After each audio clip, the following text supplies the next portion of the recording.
हम ये नहीं कह सकते कि सब बुनियाद परस्त अच्छे क्या सब बुरे हैं। अक्सर लोग कहते हैं ऑल फंडामेंटलिस्ट आर बैड, सब बुनियाद परस्त गलत है। हमें तहकीक करना चाहिए किस मैदान में वो बुनियाद परस्त है।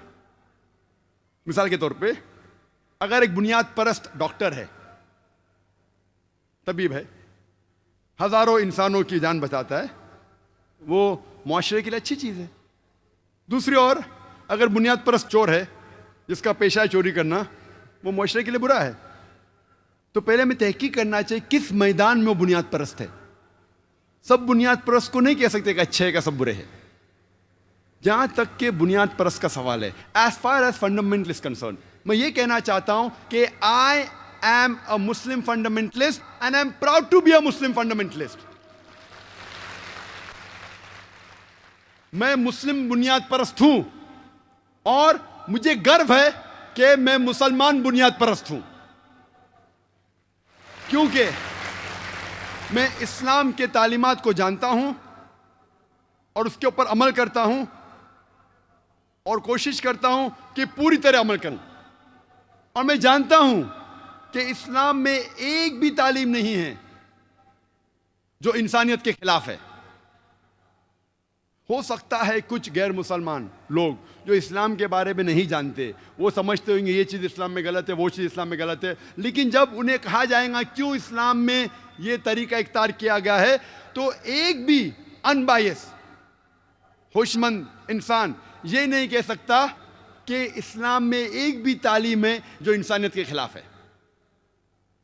जब हम तहकीक करते ये लफ्ज़ फंडामेंटलिज्म सबसे पहली बार कैसा इजाद किया गया, वेबस्टर डिक्शनरी के हिसाब से ये वर्ड फंडामेंटलिज्म सबसे पहली बार इस्तेमाल किया गया था 20वीं सेंचुरी, 20वीं सदी के शुरू में, जब प्रोटेस्टेंट क्रिश्चियंस अमेरिका में वो लोग ने प्रोटेस्ट किया, वो लोग ने एतराज किया।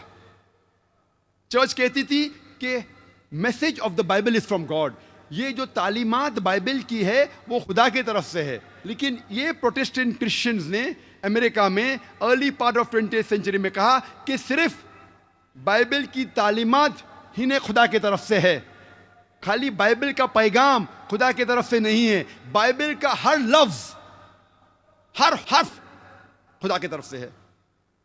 अगर कोई शख्स ये साबित कर सके कि बाइबल का हर हर्फ हर लफ्ज खुदा की तरफ से, तो ये अच्छा मूवमेंट है फंडामेंटलिज्म का। लेकिन दूसरी ओर अगर कोई शख्स ये साबित कर सके कि बाइबल का हर लफ्ज हर हर्फ खुदा की तरफ से नहीं है, तो ये मूवमेंट अच्छा मूवमेंट नहीं है। जब हम डेफिनेशन देखते हैं फंडामेंटलिस्ट को ऑक्सफोर्ड डिक्शनरी में, तो ऑक्सफोर्ड डिक्शनरी में मिलता है कि fundamentalist is a person who strictly adheres to the ancient teachings of the doctrines of any religion.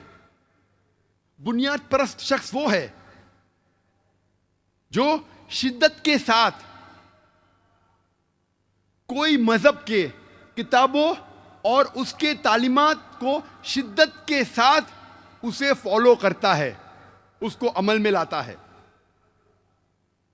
जब हम रिवाइज्ड एडिशन पढ़ते हैं ऑक्सफोर्ड डिक्शनरी का, उसमें थोड़ा रिवीजन है, उसमें कहा गया है कि fundamentalist is a person who strictly adheres to the ancient teachings of the doctrines of any religion, especially Islam। कहा जाता है ऑक्सफोर्ड डिक्शनरी की रिवाइज्ड एडिशन में कि बुनियाद परस्त वो शख्स है जो शिद्दत के साथ कोई मजहब की तालीमात को अमल में लाता है, खुसूसन इस्लाम। इस्लाम लफ्ज मतलब बुनियाद परस्त, मतलब फंडामेंटलिस्ट। फौरन हमारे दिमाग में आएगा फंडामेंटलिस्ट मतलब मुस्लिम। इजाद किया गया था पहले बार क्रिश्चियंस के लिए, आज इस्तेमाल हो रहा है मुसलमान के लिए।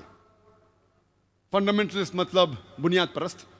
और बुनियाद परस्त का डेफिनेशन था ऑक्सफोर्ड डिक्शनरी का, क्या बुनियाद परस्त ऐसा शख्स है जो शिद्दत के साथ कोई तालीमात, कोई मजहब की तालीमात पे अमल करता है। लोग कहते हैं कि मुसलमान शिद्दत पसंद है, मुस्लिम्स आर एक्सट्रीमिस्ट। अक्सर लोग कहते हैं no no I am not a fundamentalist, I am not an extremist. किस बात का डर है आपको? मैं कहता हूं मैं फंडामेंटलिस्ट हूं, मैं कहता हूं मैं एक्सट्रीमिस्ट हूं। I am an extremist, I am extremely kind, I am extremely merciful, I am extremely loving, I am extremely honest, I am extremely just. What's wrong in being extremely honest, extremely just, extremely kind, extremely loving? जब लोग कहते हैं कि मुसलमान शिद्दत पसंद है, मैं कहता हूं बेशक मैं शिद्दत पसंद हूं, मैं शिद्दत से अदल करता हूं, मैं शिद्दत से मोहब्बत करता हूं, मैं शिद्दत से दया करता हूं, मैं शिद्दत पसंद हूं। शिद्दत पसंद होने में गलत बात क्या है? कुरान कहता है कि we should be extremely honest, extremely just, we have to be extremely merciful. हमें शिद्दत के साथ अदल करना चाहिए। ऐसा नहीं कि थोड़ा अदल, हमारे फायदे के लिए तो अदल किया, हमारे फायदे के लिए तो अदल नहीं किया। ये कुरान की तालीमात है। हमें किससे डर? ये बात का देखना चाहिए कि गलत, और do not be extremist in the wrong direction. गलत चीज में शिद्दत मत इख्तियार कीजिए। कहा जाता है मीडिया में मुस्लिम्स आर टेररिस्ट, मुस्लिम आतंकवादी है, दहशतगर्द है। आतंकवादी की क्या मानी है? दहशतगर्द की क्या मानी है? दहशतगर्द उसे कहते हैं जो दूसरों के दिल में दहशत पैदा करता है। Terrorist is a person who causes terror in the minds, in the hearts of the other human being. मिसाल के तौर पे जब कोई चोर पुलिस को देखता है तो उस चोर के दिल में दहशत पैदा होती है। तो इस कॉन्टेक्स्ट में पुलिस चोर के लिए दहशतगर्द है। जब कोई चोर पुलिस को देखता है उसके दिल में दहशत होती है, तो पुलिस चोर के लिए दहशतगर्द है। और ये मैं नहीं कहता हूं, टाइम्स ऑफ इंडिया में एक आर्टिकल आया था कि इंस्पेक्टर आंग्रे टेरराइजेस द अंडरवर्ल्ड। जो छुपे हुए गुंडे लोग हैं अंडरवर्ल्ड के, चोर है, उनके दिल में दहशत पैदा करता है। तो बिल्कुल सही है। तो उस तरीके से मैं कहता हूं कि हर मुसलमान जो भी गलत काम कर रहा है उसके दिल में हर मुसलमान दहशत पैदा करना चाहिए। जब भी कोई चोर मुसलमान को देखता है, जब भी कोई रेपिस्ट बलात्कार करने वाला मुसलमान को देखता है, जब भी कोई गलत इंसान मुसलमान को देखता है, उसके दिल में दहशत पैदा होना चाहिए। इस कॉन्टेक्स्ट में मुसलमान गलत लोग के दिल में दहशत पैदा करना चाहिए, ये कहता है कुरान। जिस तरीके से पुलिस चोर के दिल में दहशत पैदा करती है, उसी तौर से कुरान में लिखा है सूरह अनफाल में सूरह नंबर 8 आयत नंबर 60 में कि आप मुसलमान गलत लोग के दिल में दहशत पैदा करो। लेकिन मैं जानता हूं कि आम तौर पे दहशतगर्द उसे कहते हैं जो एक मासूम के दिल में दहशत पैदा करता है। उस तरीके से कोई भी मुसलमान एक भी मासूम इंसान के दिल में कभी भी दहशत नहीं पैदा करना चाहिए। जैसे मैं कह रहा था, ये लफ्ज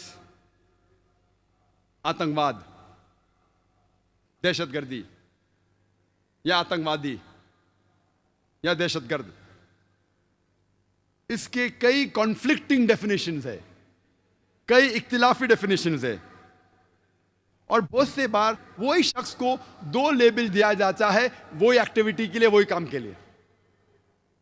हम जानते हैं कि 60 साल पहले, कई सालों तक अंग्रेज इस देश पे हुकूमत कर रहे थे और कई हिंदुस्तानी अपने आजादी के लिए, इस देश के आजादी के लिए लड़ रहे थे। ये लोग को ब्रिटिश गवर्नमेंट कहती थी टेररिस्ट, आतंकवादी, दहशतगर्द। हम आम हिंदुस्तानी कहते थे ये है पैट्रियट, ये देशभक्त है। वही शख्स, वही काम, दो लेबल, दो लक़ब।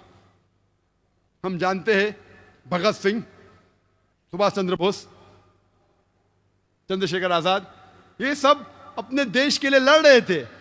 इनके सिर के ऊपर नाम लगाया अंग्रेज ने दहशतगर्द। अगर आप अंग्रेज के व्यू से सहमत है कि अंग्रेज को हिंदुस्तान पे हुकूमत करने का हक है, तो आप बेशक कहेंगे दहशतगर्द थे। लेकिन जब आप आम हिंदुस्तानी से पूछते कि अंग्रेज तो तिजारत करने आए थे, उनको कोई हक नहीं हम पे हुकूमत करने का, तो हम कहेंगे ये दहशतगर्द नहीं है, ये देशभक्त है। वही लोग, वही काम, दो लेबल। तो लेबल देने के पहले हमें यह जानना चाहिए कि वो किस काम के लिए जिद्दोजहद कर रहा है। ऐसे कई मिसाल है तारीख में। हम जानते हैं अमेरिकन रेवोल्यूशन में 1775 में जब ब्रिटिशर्स अमेरिका पे रूल कर रहे थे, बहुत से अमेरिकन अपने आजादी के लिए लड़ रहे थे। उनमें से था जॉर्ज वॉशिंगटन, बेंजामिन फ्रैंकलिन। उस वक्त 1775 ब्रिटिश गवर्नमेंट के हिसाब से नंबर 1 टेररिस्ट था George Washington. George Washington according to the British government was terrorist number 1 at that time. आजादी के बाद यही टेररिस्ट नंबर 1 जॉर्ज वॉशिंगटन बन जाता है प्रेसिडेंट ऑफ यूएसए। आप सोच सकते हैं, टेररिस्ट नंबर 1 बन जाता है प्रेसिडेंट ऑफ यूएसए, और वो गॉड फादर है सब प्रेसिडेंट्स का, इंक्लूडिंग जॉर्ज बुश। ऐसे कई मिसाल है। नेल्सन मंडेला, गोरी की हुकूमत जब थी साउथ अफ्रीका में, उन्होंने साउथ अफ्रीका में नेल्सन मंडेला को गिरफ्तार किया और 25 साल से ज्यादा रॉबिन आइलैंड में कैद कर लिया। आफ्टर इंडिपेंडेंस, सफेद हुकूमत जाने के बाद, जब साउथ अफ्रीका को इंडिपेंडेंस मिला, आजादी मिली, उसके बाद नेल्सन मंडेला को मिलता है नोबेल प्राइज फॉर पीस।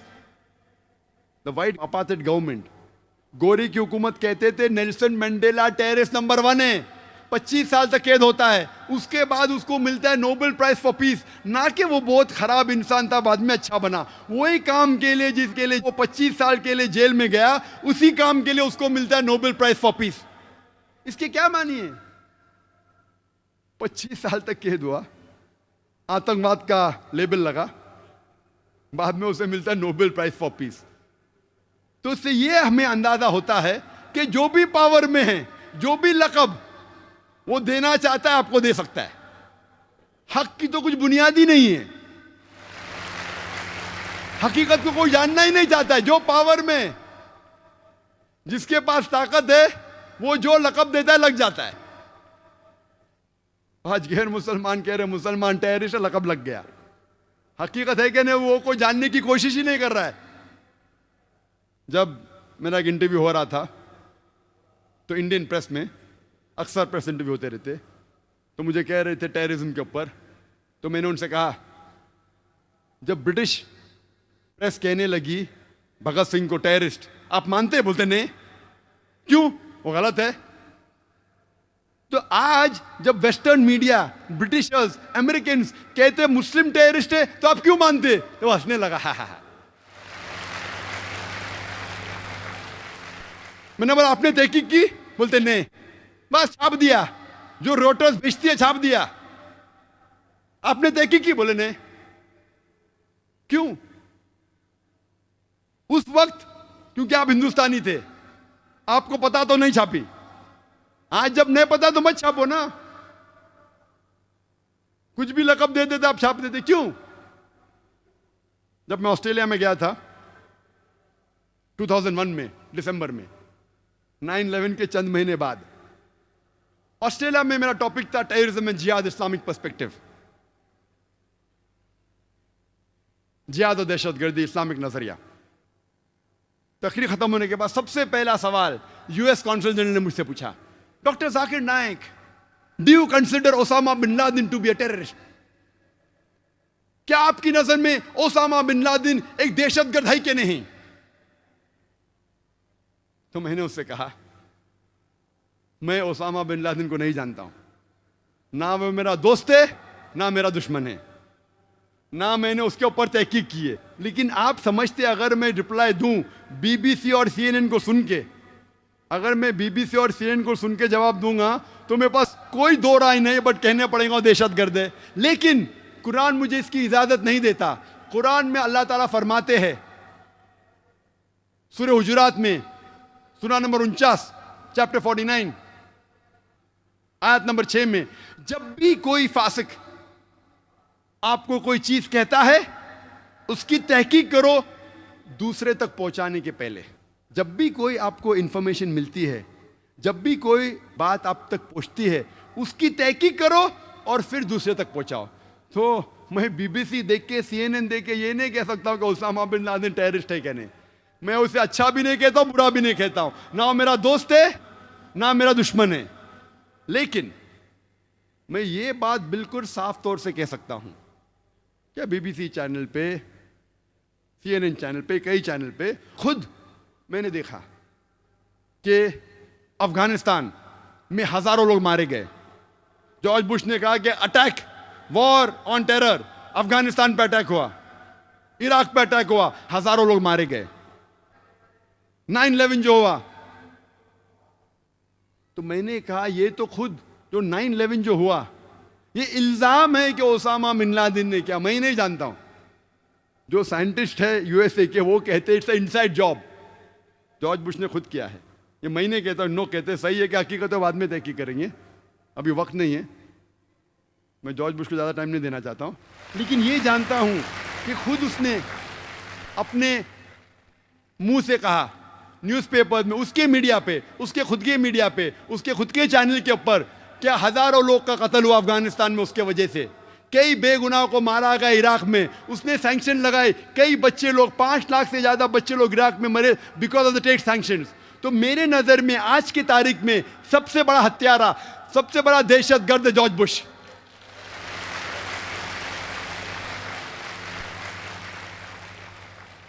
फौरन यूएस काउंसिल जनरल उठ गया और ऑडिटोरियम के बाहर चले गया। क्यों?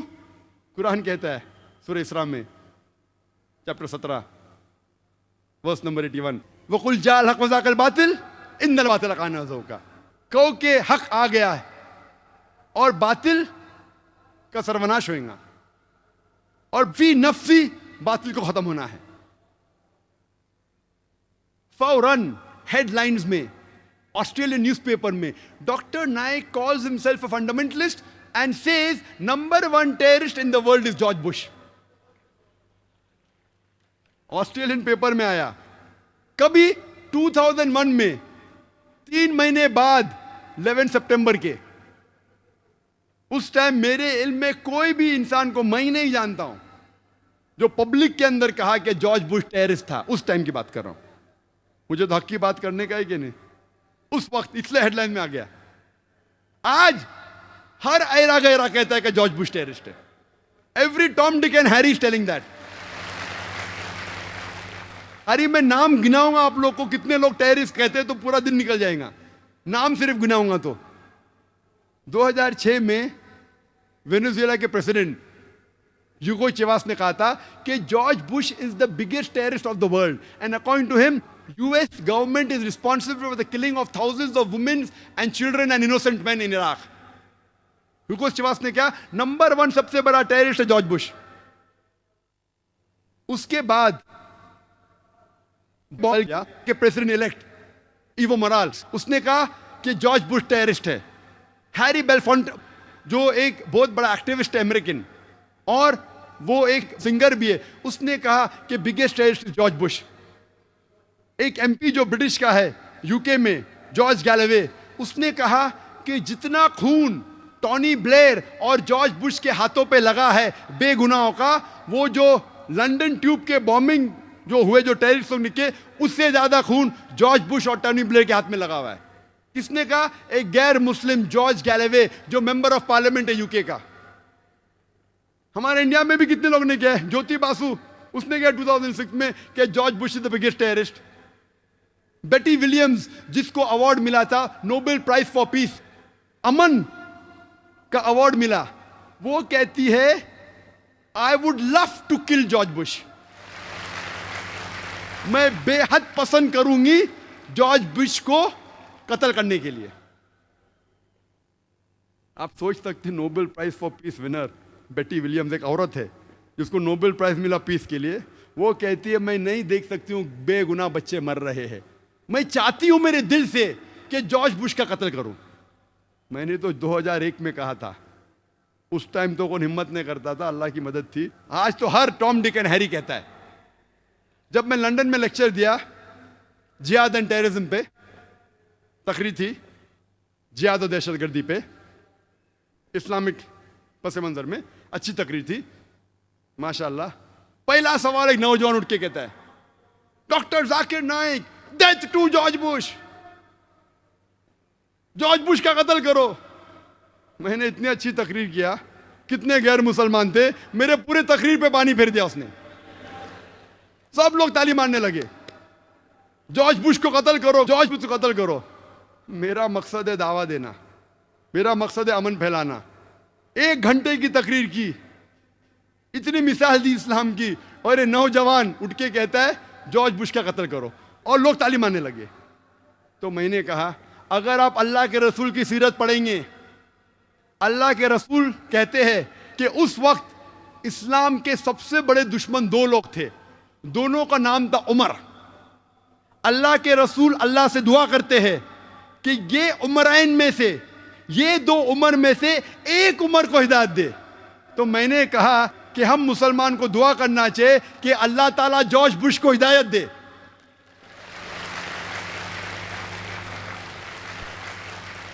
उसका कत्ल करके मुझे क्या कुछ फायदा होगा? तो सीरत जब पढ़ेंगे, अगर वो दुश्मन, हम जानते अल्लाह के रसूल ने जब ये दुआ की तो हजरत उमर रदियल्लाहु अन्हु,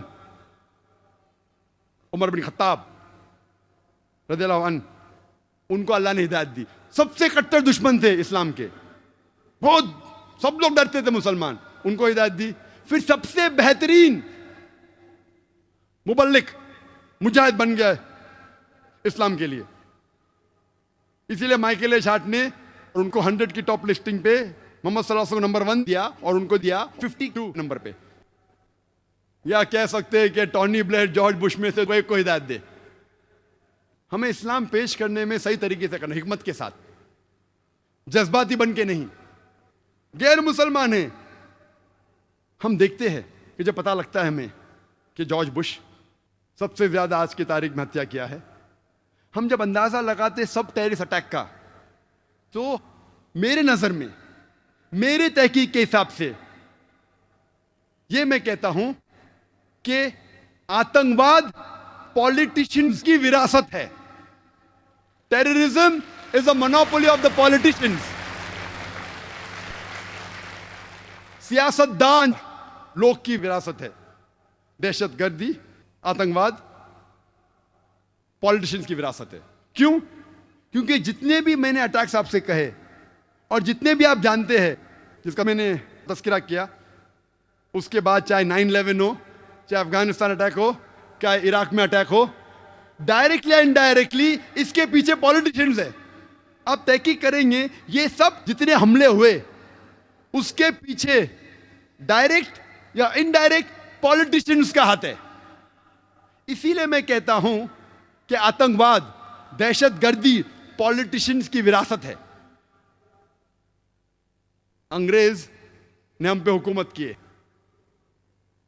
60 साल पहले हमने अंग्रेज को निकाल दिया देश के। अंग्रेज, ब्रिटिश की पॉलिसी थी डिवाइड एंड रूल, तफरका पैदा करो और हुकूमत करो, डिवाइड एंड रूल। हमने अंग्रेज को तो देश के बाहर निकाल दिए, लेकिन हमारे पॉलिटिशियन ने अंग्रेज की विरासत ले ली और वो भी करते डिवाइड एंड रूल आज की तारीख में।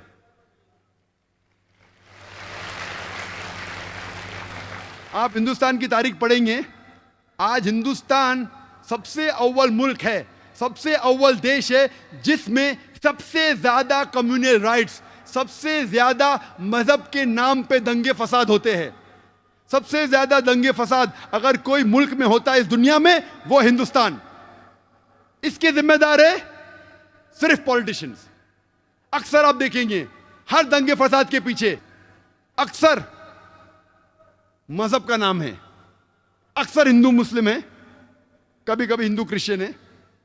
अक्सर मजहब को आपस में लड़ाते हैं, काहे के लिए? अपने वोट बैंक के लिए, अपने गद्दी को बचाने के लिए, अपने सीट हासिल करने के लिए वो बेगुनाह इंसानों को आपस में लड़ाते हैं। इसीलिए मैं कहता हूं, मेरे नजर में दहशतगर्दी, आतंकवाद पॉलिटिशियनों की विरासत है।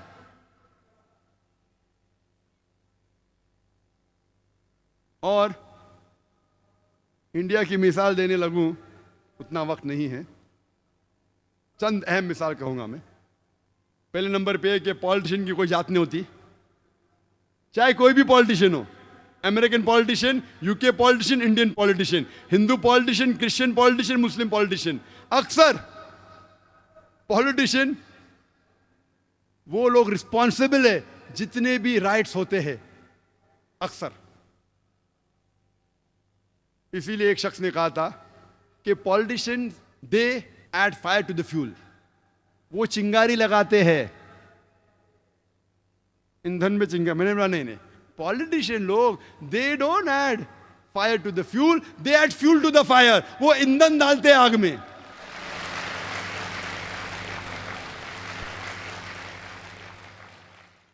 हमारी आजादी के बाद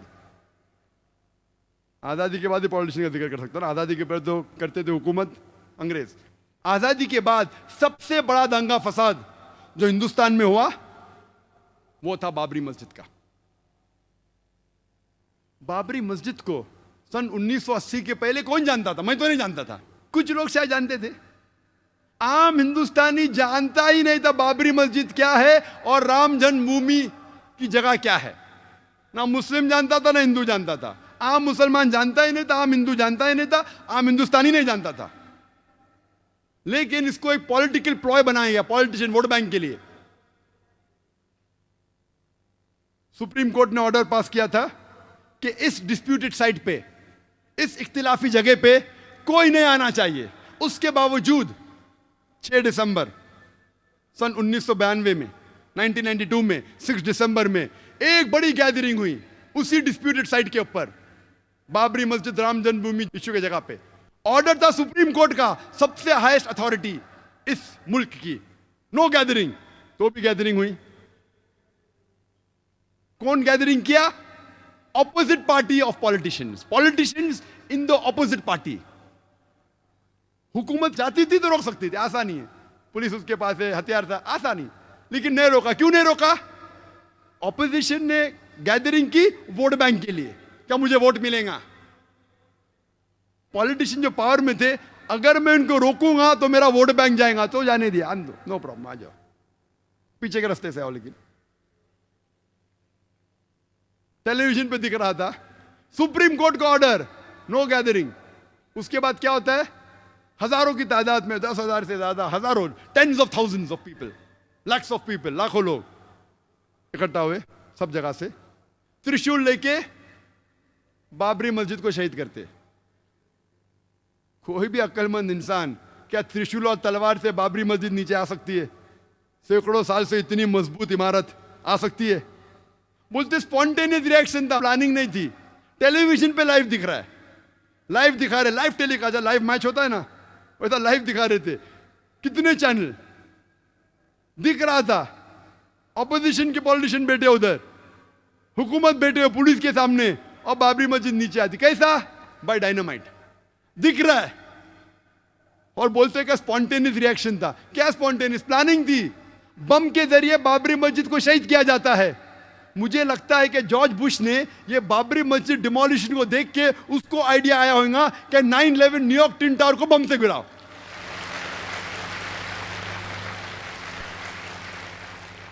नाइन 11 पे मुझे ज्यादा तकरीर नहीं करने का है, वो 9/11 तो इतना बड़ा, कम से कम 10 तकरीर कर सकता हूं मैं 9/11 के ऊपर, जॉर्ज बुश के ऊपर।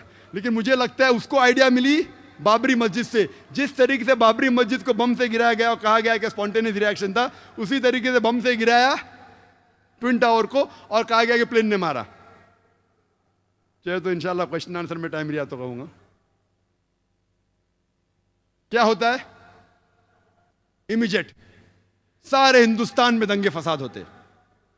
दंगे फसाद होने के बाद एक्शन का रिएक्शन होता है, हजारों लोग मारे जाते, हजारों लोग का कत्ल होता है सारे हिंदुस्तान में, अक्सर मुसलमान। और खुसूसन बॉम्बे में बाबरी मस्जिद डिमोलिशन को जिम्मेदार कोई भी आम आदमी जिसको थोड़ी भी अकल है वो कहेगा नंबर 1 रिस्पॉन्सिबल, सबसे ज्यादा जिम्मेदार ऑपोजिशन पॉलिटिशियन जिनने गैदरिंग की सुप्रीम कोर्ट के खिलाफ। नंबर 2 जिम्मेदार जो पॉलिटिशियंस पावर में थे, वो रोक सकते थे लेकिन नहीं रोका। क्यों? वोट बैंक जाएगा, उसके वजह दंगे फसाद होते। दंगे फसाद में पुलिस चाहती दंगे फसाद को रोक सकती। आप कोई भी सीनियर पुलिस ऑफिसर से पूछिए, मैं तो बहुत से पुलिस ऑफिसर से बात कर चुका हूं, इधर और बाहर भी, कोई भी सीनियर पुलिस ऑफिसर से पूछिए, दंगे फसाद को रोकना तो आसान सी बात है। जैसा शुरू हुआ within a few hours, चंद घंटों में रोका जा सकता है। अगर कम पुलिस फोर्स है तो रिजर्व फोर्स को बुलाओ। टेररिस्ट अटैक्स को रोकना बहुत मुश्किल है। कुछ रोक सकते, सब नहीं। सब रोकना नामुमकिन है 100%। कुछ को रोक सकते। दंगे फसाद 100% रोकना आसान है अगर पुलिस फोर्स चाहे तो। लेकिन जो पुलिस चाहती भी रोकना नहीं रोक सकती थी। क्यों? क्योंकि उनको पॉलिटिशियन का दबाव था। पुलिस फोर्स तो फाइनली गवर्नमेंट के अंदर आती ना, होम मिनिस्टर के अंडर। वो पुलिस ऑफिसर चाहता भी था बेगुनाह मुसलमान का कत्ल ना हो, फिर भी कुछ नहीं कर सकता। क्यों? उसके सिर के ऊपर पॉलिटिशियन है। दंगे फसाद होते हैं बंबई में, 1500 मुसलमान का कत्ल होता है। मोर देन 90-95% जिनका कत्ल होता है मुसलमान होते हैं। 1800 से ज्यादा घायल होते हैं बॉम्बे राइट्स में। इवन पार्टीशन के वक्त भी बॉम्बे में इतना बड़ा दंगा फसाद है, जिस तरीके से ये दंगे फसाद हुए, और पुलिस चाहती रोक सकती थी, नहीं रोकी। हजारों बेगुनाह लोग की कत्ल हुआ। थोड़ा पहले रिएक्शन था दिसंबर में, उसके बाद जनवरी में, एक हफ्ते बाद जो वापिस था, प्लान्ड था पूरा। It was planned, hand in glove. कौन जिम्मेदार है दंगे फसाद का? वही लोग। नंबर 1 ऑपोजिशन पॉलिटिशियन, जो लोग ने बाबरी मस्जिद में गैदरिंग की। नंबर 2 जो पॉलिटिशियन पावर में थे, उनने वो गैदरिंग को अलाउ किया, नहीं रोका वोट बैंक की वजह से। नंबर 3 आम जनता। आम जनता को बहकाया गया कि लूट मार करो। आम जनता, मेरे नजदीक इस हिंदुस्तान में आम हिंदुस्तानी, आम हिंदू, आम मुस्लिम एक दूसरे से मोहब्बत करता है। मेरे नजदीक मेरे कई हिंदू दोस्त हैं। आम हिंदुस्तानी, आम हिंदू, मुसलमान एक दूसरे से मोहब्बत करते हैं। ये पॉलिटिशियन लोग चिंगारी लगाते हैं वोट बैंक के लिए, और बेगुनाह लोग को बहकाते हैं और उनके जरिए राइट्स करते हैं। हम आम जनता हिंदुस्तान की इन पॉलिटिशियन के बहकावे में नहीं आना चाहिए। नंबर 3 रिस्पॉन्सिबल आम जनता, जो बेवकूफ बन जाती है। नंबर 4 पुलिस, जो रोक सकती थी नहीं रोकी। जो लोग रोकना चाहते थे भी नहीं रोक सकते। क्यों? उनका ट्रांसफर हो जाएगा। जब इतने मुसलमान मरे तो गवर्नमेंट सोचने लगी अभी वोट बैंक मुस्लिम की जाएंगी, बड़ी छोटी है, तो क्या की? 1 जज कमीशन, श्री कृष्ण कमीशन को अपॉइंट किया। भाई डरो मत, जो भी जिम्मेदार है वो गिरफ्तार होंगे। और कायम करते 1 जज कमीशन श्री B.N. कृष्ण को, श्री B.N. श्री कृष्ण को श्री कृष्णा कमीशन। और मुझे कहना पड़ेगा बिलाशुबा कि जस्टिस श्री कृष्णा वो एक डिवाउट हिंदू है, हिंदू धर्म का पालन करते हैं, लेकिन साथ साथ वो एक जस्ट और अपराइट इंसान है। साथ साथ वो एक ईमानदार और अदल के इंसान है, नागरिक है। हमें गर्व है उसके ऊपर। जस्टिस श्री कृष्णा अकेला 1 मैन कमीशन, वो क्या करता है? वो तहकीक करने लगता है कि जिम्मेदार कौन है। रिपोर्ट बनाते 2 वॉल्यूम में। पहले वॉल्यूम में कहां हमले हुए, क्यों हुए, क्या। दूसरे वॉल्यूम में कौन कौन जिम्मेदार थे। श्री कृष्णा कहते हैं, जस्टिस श्री कृष्ण, मैं नहीं कह रहा हूं, जस्टिस श्री कृष्णा कहते हैं कि ये राइट्स के जिम्मेदार, it was pre planned by the opposition politicians of Maharashtra. अपने रिपोर्ट में लिखते हैं नंबर 1 रिस्पॉन्सिबल शिवसेना बाल ठाकरे। मैं नहीं कह रहा हूं, श्री कृष्णा के, justice Shri Krishna. Number 2 the politicians in power, they could have stopped it. जो पॉलिटिशियंस पावर में थे वो रोक सकते थे, लेकिन नहीं रोका। नाम लिख के कहता है, माशाल्लाह, गट्स है उसके पास, हिम्मत है उसके पास, जस्टिस श्री कृष्णा। मैं उसको कांग्रेचुलेट करता हूं, अकेला मैन। मैंने कोशिश किया कि आज उनको इस स्टेज के ऊपर चीफ गेस्ट जैसा बनाऊं, लेकिन मैंने दावत बहुत लेट दी, और कोई जस्टिस को भी कोशिश की, लेकिन लेट मुझे ध्यान आया कि एक को चीफ गेस्ट बना सकते थे, कई प्रोग्राम में काफी जस्टिस आ चुके हैं। वो लिखता है कि रूलिंग पार्टी शरद पवार भी रिस्पॉन्सिबल है। मैं नहीं कहता हूं, justice Shri Krishna, defence minister और चीफ मिनिस्टर सुधाकर राव वो भी रिस्पॉन्सिबल, नाम लेके लिख रहा है। मानना पड़ेगा उस शख्स को, दाद देता हूं मैं उसकी, अल्हम्दुलिल्लाह सुम्मा अल्हम्दुलिल्लाह, अल्लाह उसकी हिफाजत करे, गट से उसमें।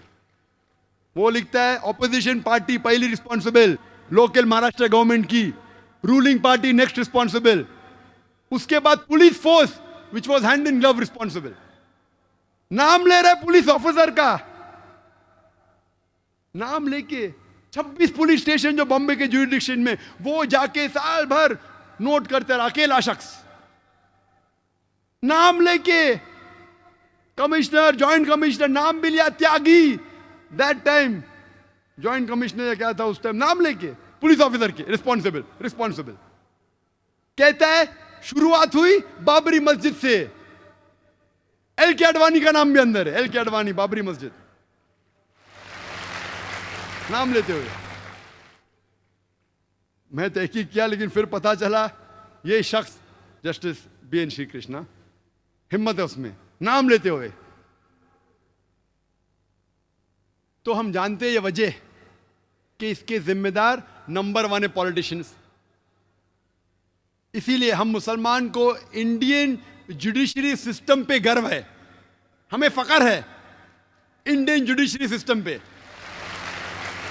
हो सकता है कि पॉलिटिशियन हमें छोड़ देंगे, एक आम जो हिंदुस्तानी है, खुसूसन हम मुस्लिम, हम मुसलमान, चाहे पॉलिटिशियन हमें धोखा देंगे, चाहे कई बार पुलिस धोखा देंगी, लेकिन इंडियन जुडिशरी सिस्टम पे हमें गर्व है। और हम दुआ करते हैं अल्लाह से, क्या ये जुडिशरी सिस्टम को पॉलिटिशियन की भनक ना लगे, वरना खुदा इस देश को बचा सकता है। बॉम्बे राइट्स के बाद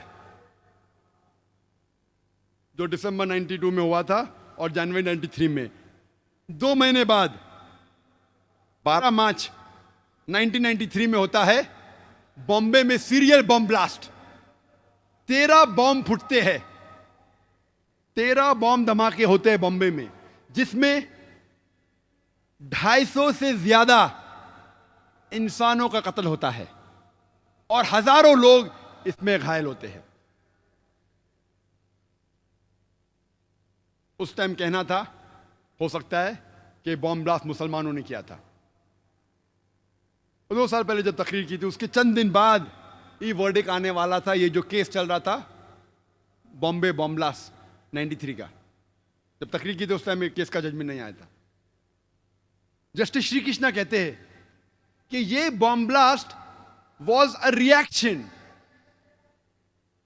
और ये बॉम्ब ब्लास्ट के पहले और राइट्स के बाद जनवरी फरवरी 1993 में माहौल बंबई में मुसलमान के लिए बहुत गंभीर था। जब आम मुस्लिम सड़कों पे चलते थे, जब वो ट्रेन में ट्रैवल करते थे, सफर करते थे, बस में जाते थे, लोग उन्हें घूरते थे, उनको ताने मारते थे। मुसलमान का सड़कों पे निकलना मुश्किल हो गया। बॉम्ब ब्लास्ट होने के बाद हालत बदल गई। हर मुसलमान जानता है कि बेगुनाह इंसान की जान लेना गलत है। इस्लाम नहीं सिखाता है कि आप बेगुनाह लोग को कत्ल करो। अक्सर मुसलमान जानने के बाद कि ये बॉम्ब ब्लास्ट जो हुआ बंबई में 1993 मार्च में गलत था, गैर इस्लामी था, फिर भी अक्सर मुसलमान खुश हुए। कम से कम हम सिर उठा के चल तो सकते हैं।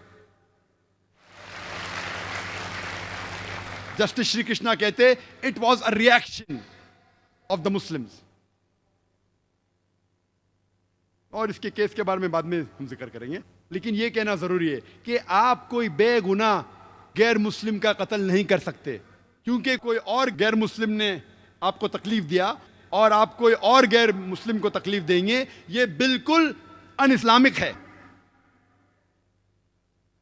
ये जो 250 लोग मरे बंबई में बॉम्ब ब्लास्ट के जरिए, उसका जिम्मेदार कौन? कौन लोग? वही लोग जो बाबरी मस्जिद के अंदर ऑपोजिशन पार्टी ने जो गैदरिंग की, नंबर 1। नंबर 2, क्यों ऑपोजिशन ने की? वोट बैंक के लिए। नंबर 2, पॉलिटिशियन जो पावर में थे जानबूझ के नहीं रोका, नहीं तो सीट चले जाएंगी, वो रिस्पॉन्सिबल है। नंबर 3, आम जनता जो पॉलिटिशियन के बहकावे में आ गई। नंबर 4, जो पुलिस रोक सकती थी नहीं रोकी। नंबर 5, जो लोग ने राइट्स किए दिसंबर 92 और जनवरी 93 में, वो लोग रिस्पॉन्सिबल थे। महाराष्ट्र के पॉलिटिशियन, रूलिंग एंड ऑपोजिशन, वही लोग, सदर सबके पॉलिटिशियंस। आप आमतौर पे कोई भी दंगे फसाद के बैकग्राउंड में जाओ, डायरेक्टली एंड इनडायरेक्टली, जो भी टेररिस्ट अटैक्स है, डायरेक्टली या इनडायरेक्टली, ऑलमोस्ट ऑल, अक्सर सभी के पीछे पॉलिटिशियंस का हाथ है। 10 साल के बाद 2002 में 27 फरवरी के बाद, फरवरी से लेके मार्च तक के दंगे फसाद हुए गुजरात में। क्यों? क्योंकि 26 फरवरी को 2002 में coach number S6 Sabarmati express का वो जलाया गया, वो डिब्बा जलाया गया, और इल्जाम था मुसलमानों पे। तहकीक करने के बाद पता लगा, फॉरेंसिक रिपोर्ट भी कहती है, एविडेंस के बाद पता लगा कि ये जो डिब्बा था, ये अंदर से जलाया गया था। It was inside job. Clear cut report है। वो S6 का डब्बा जो जलाया गया था साबरमती एक्सप्रेस का गोधरा पे, वो अंदर से तेल फेंका गया था। वो प्लानिंग थी। 56 लोग मरे, कोई कहता 55, 50 से ज्यादा मरे। बाद में पता चला कई लोग जो मरे की लिस्ट में नाम था वो बाद में जिंदा थे। कितने लोग मरे अल्लाह ही जानता है, बट मरे काफी लोग। जिम्मेदार पॉलिटिशियंस। फौरन next day there was a state financed supervised programme. Report कहती है कि state managed, hand in glove, politicians, police massacre था। हजारों लोग का कत्ल किया गया था गुजरात में। ऑफिशियल गवर्नमेंट रिपोर्ट कहती है 793 मुस्लिम्स डाइड एंड 253 हिंदूज। लेकिन ऑर्गेनाइजेशन कहती है, एनजीओ, ह्यूमन राइट के ऑर्गेनाइजेशन, 2000, 2500, कोई कहता है 3000 लोग का कत्ल हुआ, अक्सर मुसलमान। कुछ ऑर्गेनाइजेशन कहती है कि 5000 लोग गुजरात में इस दंगे फसाद में कत्ल हुए उनके। कोई कहता है 8 से 10,000। लेकिन आसानी से हम कह सकते हैं, ये ऑर्गेनाइजेशन ह्यूमन राइट्स की रिपोर्ट पढ़ के, 3000 से 6000 लोग का कत्ल हुआ। जितने लोग 9/11 में मरे, उससे ज्यादा गुजरात में मरे। जितना नुकसान 9/11 में हुआ, उससे ज्यादा नुकसान गुजरात में हुआ। करोड़ की प्रॉपर्टी जलाई गई। रिपोर्ट है। कितने वीडियो फिल्म्स अवेलेबल है, कितने बुकलेट छपे, कितने बुक्स मौजूद है, प्रूफ, आई विटनेसेस। हजारों मुसलमान का कत्ल हुआ, हजारों मुसलमान औरतें, हमारे मां, हमारे बहन, उनका खुलेआम बलात्कार हुआ। कौन कहता है? मुसलमान ने। NGO report, human rights commission. अब पढ़िए सब। हजारों मुसलमान औरतों का खुलेआम बलात्कार हुआ, जिना बिल जब्र हुआ, उनकी इज्जत लूटी गई। टेंस ऑफ थाउजेंड, 10,000 से ज्यादा मुसलमान की दुकानें लूटी गई, मुसलमान के एस्टैब्लिशमेंट लूटे गए। टेंस ऑफ थाउजेंड, 50,000 से ज्यादा मुसलमान के घर को लूटा गया, घर को आग लगाया गया। लाखों मुसलमान बेघर हुए। इसके जिम्मेदार कौन? ये कौन लिखता है? ये सब रिपोर्ट जो मेरी है, मुस्लिम रिपोर्ट नहीं है। तो आपको लगता होगा ये सब मेरी तहकीक जो है, मैं अगर हिंदुइज्म का बात करता हूं तो हिंदू स्कॉलर्स क्या कहते हैं देखता हूं वेद के बारे में, क्रिश्चियनिटी क्रिश्चियन स्कॉलर्स। इसी तरीके से ये सब रिपोर्ट जो है टेररिस्ट अटैक की, नॉन मुस्लिम रिपोर्ट है। आप वेबसाइट पे जाइए, FBI की या अमेरिकन सोर्स की, खुद की रिपोर्ट नहीं है मेरी। और कितने मैगजीन छपे। इस टाइम मुझे दाद देने पड़ेगा इंडियन मीडिया की।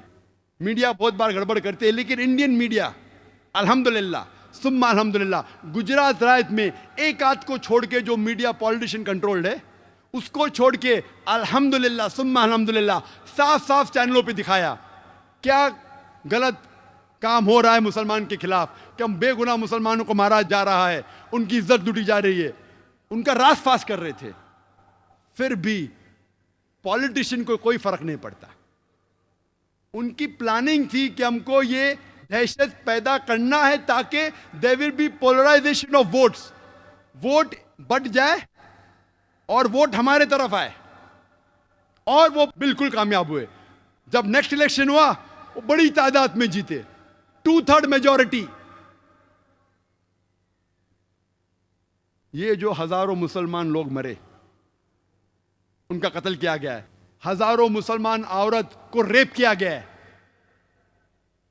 हजारों लाखों दुकानें घर लूटे गए, जलाए गए, उसका जिम्मेदार कौन? वही लोग। Number 1 politician of the ruling state of Gujarat. Pre planned. Central government की हुकूमत जो थी वो रोक सकती थी, वो भी डर गई, रोकेंगे तो वोट बैंक जाएंगे, करने दो। Number 3 the police force responsible. कौन कह रहा है? ये नॉन मुस्लिम रिपोर्ट्स ना, सब non Muslim reports, NGO, human rights के ऑर्गेनाइजेशन। Hand in glove. कुछ पुलिस अफसरान जब बचाने गए मुसलमान को तो उनके अगेंस्ट इल्जाम लगाया गया, और इस हद तक कि गुजरात हाई कोर्ट ने भी साथ दिया उनका। इतने हद तक कि Supreme Court had to interfere. Supreme Court India की इंटरफियर की और उसके ऊपर पाबंदी लगाई। एविडेंस, खुला खुला एविडेंस पड़ा है। आपको सबूत चाहिए? खुले आम सबूत है, वीडियो रिकॉर्डिंग है, लोग तकरीर कर रहे, लोग को भड़का रहे, वीडियो रिकॉर्डिंग है। कितने वीडियो अवेलेबल है? गोधरा तक देखिए, फाइनल सोल्यूशन देखिए, कितने वीडियो रिकॉर्डिंग बनाए। मुसलमान की बात नहीं कर रहा हूं, गैर मुस्लिम लोग ने कितने वीडियो रिकॉर्डिंग बनाए, गुजरात मैसेकर की इंटरव्यू लिए, सब मौजूद है। कितने बुक्स छपे फोटोग्राफ्स के साथ। कितना इंसाफ हो रहा है? कुछ नहीं। एक आध केस बेस्ट बेकरी का गुजरात के बाहर बम्बई में आ गया, एक आध, अक्सर लोग तो घूम रहे। आप सोच सकते जहन में क्या होगा? आप सोच सकते अगर कोई इंसान के मां को किसने रेप किया है, बहन को रेप किया है, वो पड़ोसी हर रोज उसको देखता है, पड़ोसी को, क्या होगा दिल में उसके? जिसने रेप किया उसके मां को, उसके वालिदा को, उसके बहन को, वो पड़ोसी हर रोज उसको देखता है, हंसता है, कुछ नहीं कर सकता है वो। क्या होगा? रिएक्शन। उसके बाद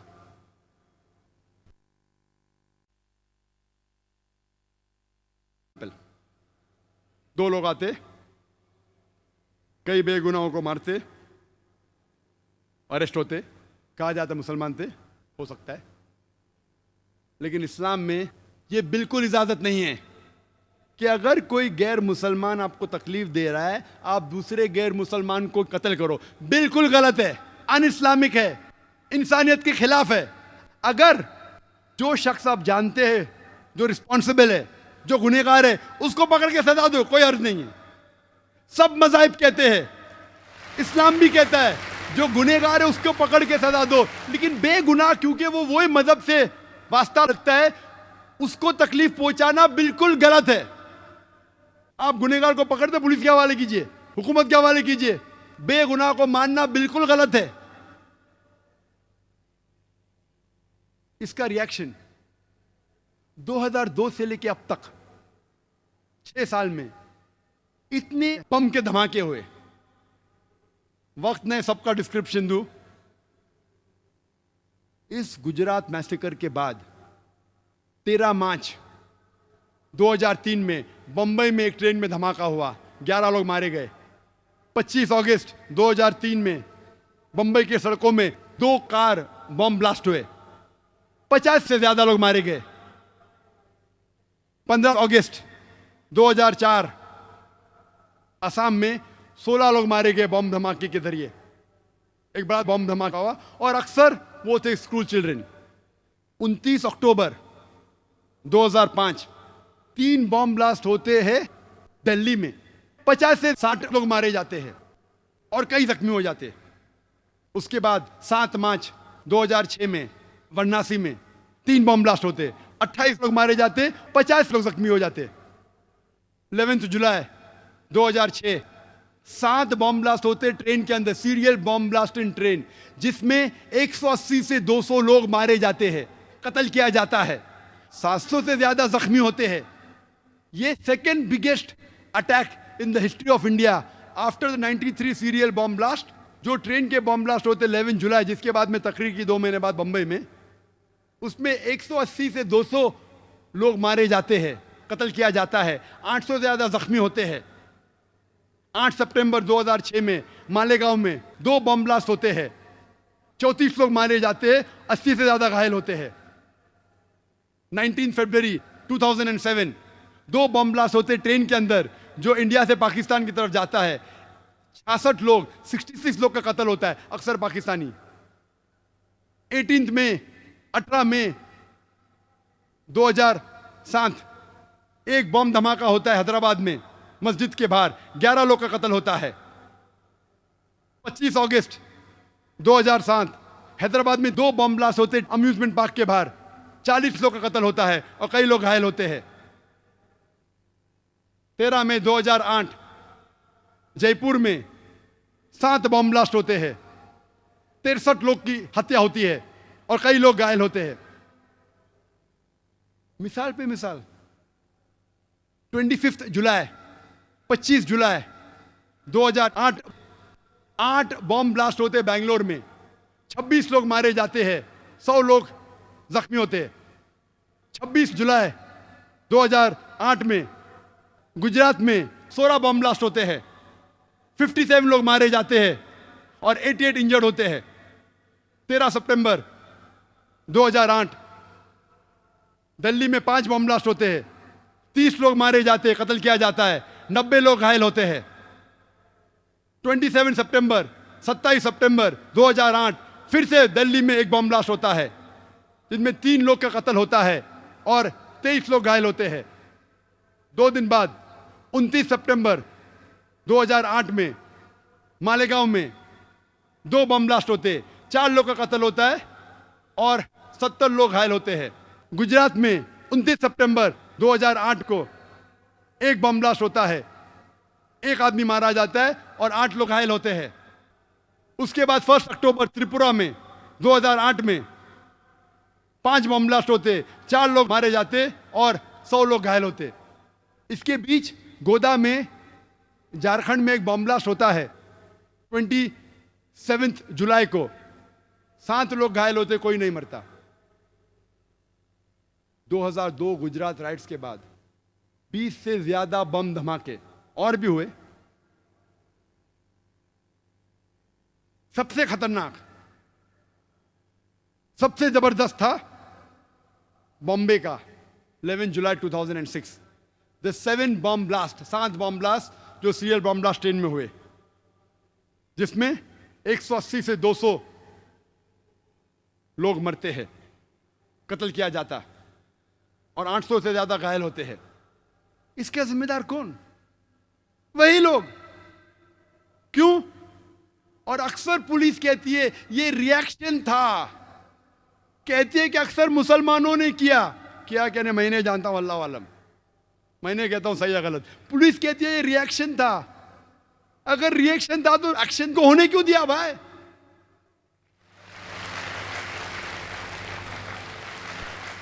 अगर रिएक्शन था तो गुजरात के राइट्स जिसने किए उसको अगर सजा देते तो बॉम्ब ब्लास्ट होते ही नहीं थे। राइट्स को रोकना बहुत आसान है।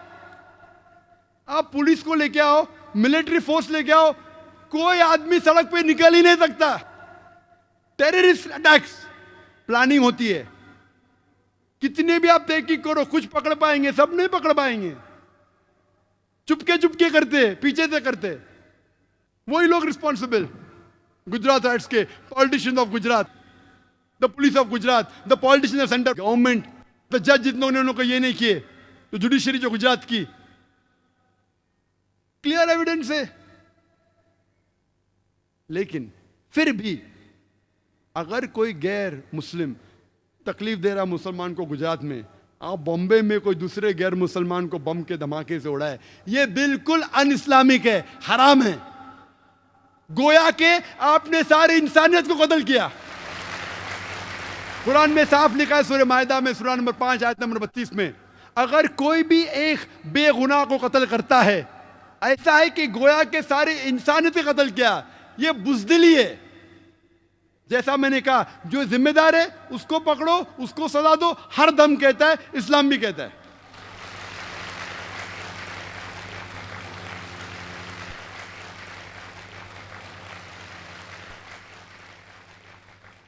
बेगुनाह लोग, बिल्कुल गलत है। और हम देखते जब ये टेररिस्ट अटैक्स होते हैं, आतंकवादी हमले, जब 9/11 हुआ 11 सितंबर 2001, हमले के बाद मुस्लिम ऑर्गेनाइजेशन सब इकट्ठा हुए, वी कंडेम द अटैक, 9/11 गलत है, अन इस्लामिक है।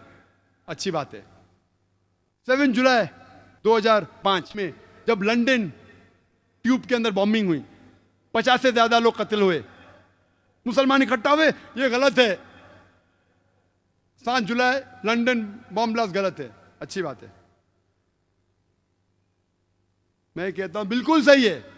9/11 गलत है। मासूम लोग, 3000 से ज्यादा मासूम लोग को कत्ल किया गया। कोई भी किया है, जिसने भी किया, चाहे मुस्लिम हो या गैर मुस्लिम हो, चाहे बिन लादेन हो, जॉर्ज बुश, जो भी हो, असल कातिल है वो गुनहगार है। जिसने भी 50 से ज्यादा लोग की हत्या की लंदन ट्यूब में, वो कातिल है, वो गुनहगार है। लेकिन आप रुकते क्यों हैं? उसके आगे भी जाइए।